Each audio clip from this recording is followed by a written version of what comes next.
যদি তুমি একজন ছাত্র হও আর ভাবো পড়াশোনার পাশাপাশি ইনকাম কি আদৌ সম্ভব, তাহলে তোমার 16 বছর বয়সী এই ছেলেটার বাস্তব গল্পটি শোনা উচিত। সাল 2024 নভেম্বর মাস। ছেলেটার টেস্ট পরীক্ষা শুরু, সামনে এসএসসি পরীক্ষা। কিন্তু কিছু ডিপ্রেশনে থাকার কারণে ছেলেটা টেস্ট পরীক্ষায় 5টি বিষয়ে ফেল করে। তার ডিপ্রেশন গুলো ছিল সে 2টা বছর কিছুই পড়াশোনা করেনি, কারণ দিনে রাজমিস্ত্রির কাজ আর রাতে YouTube algorithm, video editing, thumbnail design এই কাজগুলো শিখেছে পড়াশোনা না করে। এখন সে জানে এসএসসি এক্সাম দিলে সে 100% ফেল করবে, তার বাবা মার সম্মান ক্ষতিগ্রস্ত হবে তার দ্বারা। তাই সে ইচ্ছে করে টেস্ট পরীক্ষা ফেল করে যাতে স্কুল প্রতিপক্ষ থেকে তাকে এসএসসি পরীক্ষার জন্য অ্যালাউ না করা হয়। কিন্তু ছেলেটার পড়াশোনার বেসিক খুবই স্ট্রং ছিল, তাই স্কুল প্রতিপক্ষ বিশেষ নির্বাচনের মাধ্যমে তাকে এসএসসি পরীক্ষার জন্য অ্যালাউ করে দেয়। কিন্তু তারপরও সে পরীক্ষা দিতে রাজি হচ্ছিল না, কারণ তার কাছে প্রাইভেট পড়ার টাকা ছিল না। তার বাবা ছিল অসুস্থ আর মা গার্মেন্টস ফ্যাক্টরিতে কাজ করে কোনো রকম বাসা ভাড়া আর খাবারের টাকা দিতে পারতো। তাই তার বাবা মার কাছে টাকা চাইতে বিবেকে বাধ্য। অতঃপর তার মা জানতে পারে সে পরীক্ষা দিতে চায় না। অতঃপর ছেলেটার মামা এবং খালাকে নিয়ে তার মা তাকে বোঝায়, তুমি পরীক্ষা দাও, আমরা সবাই তোমাকে সাহায্য করব। তোমার শুধু প্রাইভেট নয়, সম্পূর্ণ খরচই আমরা দেবো, তারপর তুমি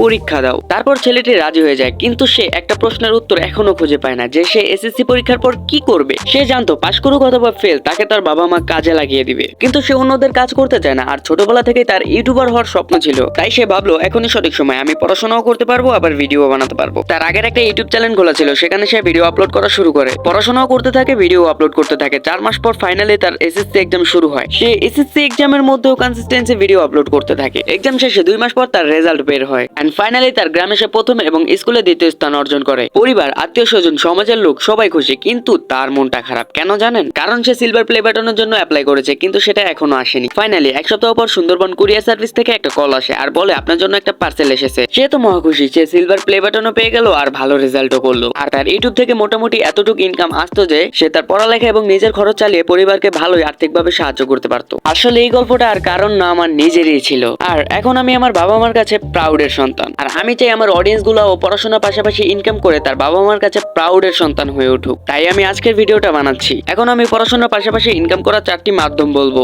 দেখো, এই ইনকাম 1 থেকে 2 দিন অথবা 1 মাসের মধ্যে শুরু হবে না। কমপক্ষে তোমাকে না থেমে 5 থেকে 6 মাস কাজ করতে হবে। আর এতটুকু পরিশ্রম যদি তুমি না করতে পারো তাহলে এই ভিডিওটা স্কিপ করে দাও। আর একটা কথা, আজকে সবগুলো ডিজিটাল স্কিলের কথা বলবো, কারণ বর্তমান সময় সার্টিফিকেট থাকলেও চাকরি নেই, কিন্তু ডিজিটাল স্কিল জানা থাকলে সার্টিফিকেট না থাকলেও চাকরি আছে।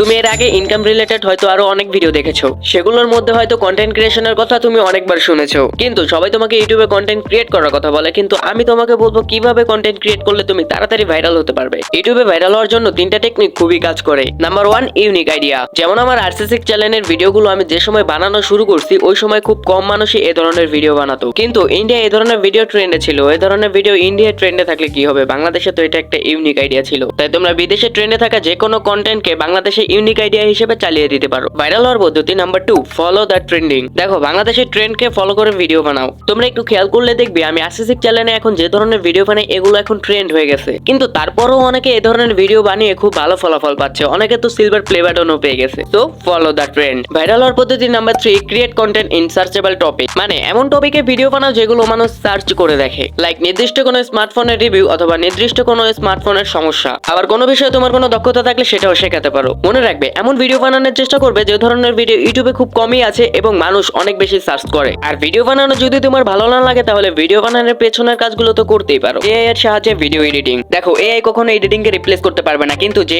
এআই ব্যবহার করে এডিটিং করে সে সবাইকে রিপ্লেস করে দিবে। আর বর্তমান বাজারে এডিটরের চাহিদা অনেক। সত্যি বলতে আমার একজন এডিটর প্রয়োজন, কিন্তু একজন এডিটরে যে পরিমাণ বেতন সেটা দেওয়ার ক্ষমতা আমার নেই। তাহলে চিন্তা করো, একটা এডিটরের বেতন কত হলে আমি এই অবস্থায় থেকেও একটা এডিটর হায়ার করতে হিমশিম খাচ্ছি। আর কিছুদিন পর আমি একটা এডিটর হায়ার করবো ভাবছি। এডিটিং শিখে তুমি ফ্রিল্যান্সিং, এজেন্সি অথবা ডাইরেক্ট ক্লায়েন্টের সাথে কাজ করতে পারো। এডিটিং এর চেয়ে আরেকটা সহজ কাজ রয়েছে যেটা করতে আমারও খুব ভালো লাগে।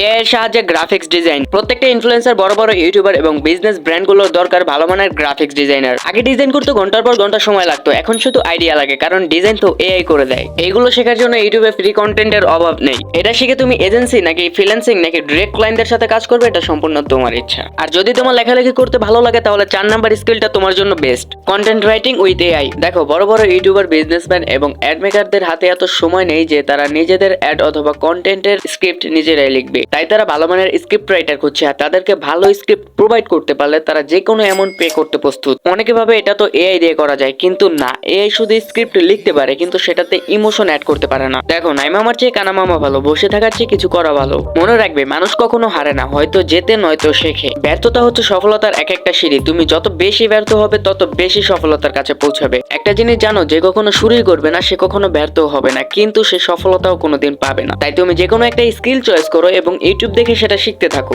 আমি যে স্কিলগুলো দেখিয়েছি তুমি চাইলে এর বাইরে থেকেও শিখতে পারো, কিন্তু শেখো। তুমি কোন স্কিলটা শিখবে কমেন্টে বলে যাও, যাতে আমি তোমার প্রয়োজন বুঝে ভিডিও বানাতে পারি। আর তোমরা যদি আমার মতো ফানি কমেন্ট ভিডিও বানাতে চাও, কিভাবে বানাবে এটা আমি স্ক্রিনে থাকা ভিডিওটাতে সম্পূর্ণ দেখিয়েছি। ভিডিওটাতে ক্লিক করো, তোমার সাথে ওখানে দেখা হবে।